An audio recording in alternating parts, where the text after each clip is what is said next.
Halo semuanya, pernah nggak sih kalian ngebayangin gimana sebuah sistem ekonomi itu bekerja? Bukan cuma sebagai teori filosofis yang ada di buku tebal, tapi sebagai mesin nyata yang benar-benar ngegerakin masyarakat. Nah, hari ini kita bakal ngebedah bareng-bareng sebuah dokumen super menarik dari Bank Indonesia yang ngebahas tuntas soal anatomi dan kerangka kerja dari ekonomi syariah. Jadi siap-siap ya! Di sesi penjelasan kali ini, kita bakal mapping 5 hal utama.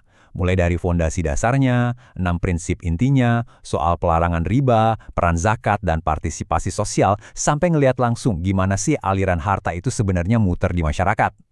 Oke, kita langsung masuk aja ke bagian pertama, fondasi ekonomi syariah. Ibarat mau bangun gedung, ini tuh fondasi betonnya. Sebelum kita ngomongin soal roda giginya, kita harus nyamain frekuensi dulu soal filosofinya. Coba deh kita pikirin satu pertanyaan mendasar ini. Siapa sih yang sebenarnya punya kepemilikan mutlak atas harta kita? Apakah 100% punya kita pribadi? Jawaban dari pertanyaan ini tuh benar-benar ngubah cara seluruh sistem ini beroperasi loh. Nah, kerangka dari Bank Indonesia ini langsung nekenin satu nilai absolut.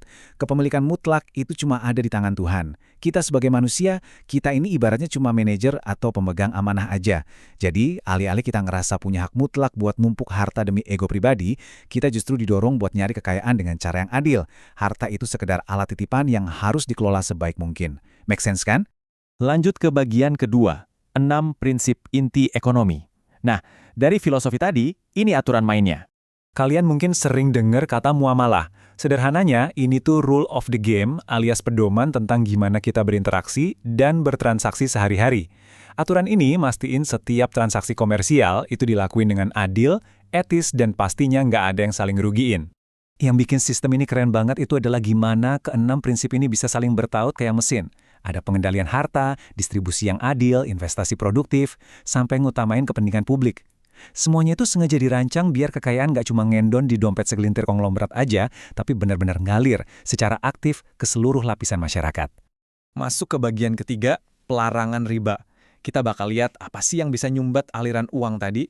Coba bayangin ekonomi itu kayak tubuh manusia, dan uang itu adalah darahnya. Kalau gitu, riba dan judi itu ibarat kolesterol. Maksudnya ibarat plak penyakit yang bikin pembuluh darah kita tersumbat parah. Kenapa dilarang keras? Karena mereka itu ngejebak perputaran modal. Uang jadi mandek, nggak dipakai buat investasi produktif di dunia nyata, dan ujung-ujungnya bikin ekonomi stagnan tanpa nyiptain nilai ekonomi yang real. Lanjut ke bagian keempat, zakat dan partisipasi sosial. Kalau tadi ada penyumbatnya, sekarang kita bahas mesin pompanya.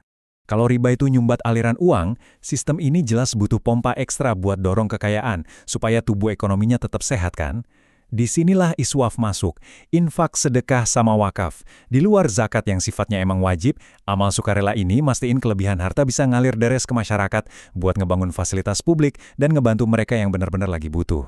Proses ini tuh nyiptain jalur sirkulasi langsung loh. Muzaki, alias orang yang punya harta lebih dan wajib zakat, nyalurin sebagian kekayaannya langsung ke mustahik, yaitu mereka yang emang berhak nerima.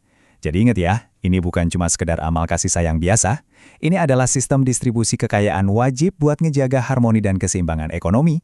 Bagian kelima, aliran harta. Nah, sekarang kita bakal lihat gimana sih cetak biru makroekonominya kalau dipraktekin. Pasti banyak dari kalian yang udah nggak asing sama rumus makroekonomi klasik ini. Konsumsi ditambah investasi ditambah pengeluaran pemerintah sama dengan permintaan agregat. Terus, apakah kerangka ekonomi syariah nolak rumus ini? Sama sekali enggak.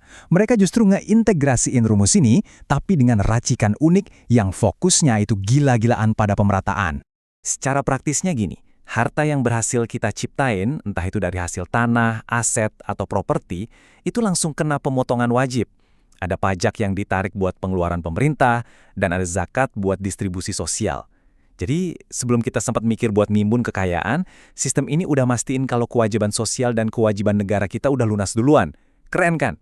Terus, apa yang terjadi setelah zakat nyampe ke tangan mustahik? Uangnya nggak berhenti di situ aja.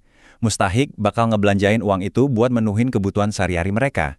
Artinya, uang itu langsung terjun balik ke pasar. Secara organik, ini langsung ngedongkrak permintaan agregat di rumus yang kita bahas tadi. Konsumsi dan investasi produktif benar-benar jadi motor penggerak utamanya. Tapi coba perhatiin efek sebaliknya. Disinilah kita bisa lihat gimana riba dan judi jadi jalan buntu yang fatal banget. Literally dead ends. Mereka nyedot uang keluar dari siklus sehat tadi. Akhirnya, uang cuma putar di kalangan elit tertentu, nutup peluang investasi real, dan nyekik potensi pertumbuhan ekonomi yang sesungguhnya. Kebalikannya, zakat dan iswaf ini bertindak layaknya sistem sirkulasi cadangan yang super vital. Jalur paralel ini ngejamin kebutuhan dasar semua orang terpenuhi dan mastiin harta tuh nggak cuma stagnan di rekening bank. Uang masuk dari penghasilan, didorong lewat instrumen sosial, turun ke masyarakat dan akhirnya balik lagi ngidupin roda produksi dan konsumsi. Nggak ada yang terbuang percuma. Nah, sekarang di penghujung eksplorasi kita soal dokumen Bank Indonesia ini, saya mau ngajak kalian mikir sejenak. Kalau kalian ngeliat perputaran uang di lingkungan kalian sendiri, coba bayangin apa jadinya kalau kita benar-benar nerapin sistem yang lebih mentingin distribusi sistematis dan investasi nyata ketimbang sekedar numpuk kekayaan tanpa henti. Jangan-jangan ini kunci jawaban buat ngatasin ketimpangan ekonomi zaman sekarang? Pastinya ini hal yang sangat layak buat kita renungin bareng-bareng. Terima kasih udah nemenin saya di sesi penjelasan kali ini dan teruslah belajar.